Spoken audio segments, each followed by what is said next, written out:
विषय: अपने राजा को प्रसन्न करने वाला सैनिक। प्रिय भाइयों और बहनों, प्रभु यीशु के मधुर नाम में आप सबको जय मसीह की। आज हम परमेश्वर के वचन में से एक बहुत गहरे और गंभीर वचन पर मनन करेंगे। यह वचन हमें याद दिलाता है कि मसीही जीवन आराम की जिंदगी नहीं, बल्कि एक आत्मिक युद्ध है।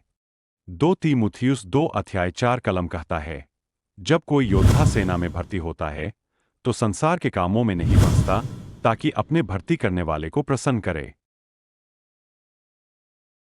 आत्मिक युद्ध की सच्चाई। प्रियजनों, जब हमने यीशु को अपना प्रभु और उद्धारकर्ता स्वीकार किया, उसी दिन हम परमेश्वर की सेना में भर्ती हो गए। यह युद्ध तलवार और बंदूक का नहीं, बल्कि पाप, शैतान और संसार के विरुद्ध है, बाइबल कहती है। हमारा युद्ध शरीर और लहू से नहीं। इसलिए यीशु हमें बुलाते हैं, सैनिक की तरह जीवन जीने के लिए। संसार के कामों में नहीं फंसता। एक सैनिक युद्ध के समय व्यापार नहीं करता, आराम की चिंता नहीं करता, मनोरंजन में समय नष्ट नहीं करता।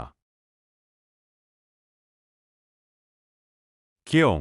क्योंकि अगर वह उलझ गया तो युद्ध हार जाएगा।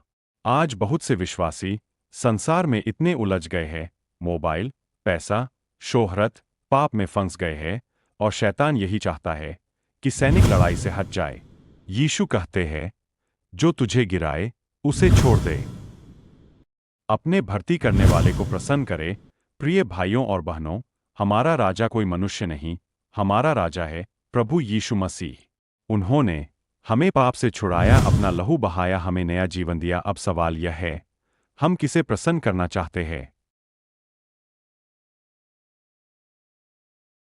आज के समय के लिए संदेश। आज परमेश्वर कलीसिया से पूछ रहा है, क्या तुम नाम के सैनिक हो या सच में युद्ध के लिए तैयार हो? परमेश्वर आधे अधूरे सैनिक नहीं चाहता।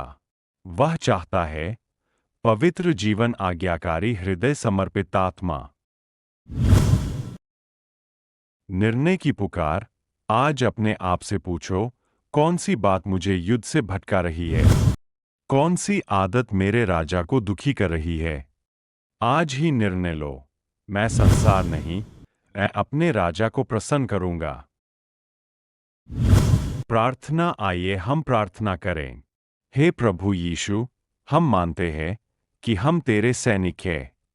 हमें संसार के बंधनों से छुड़ा।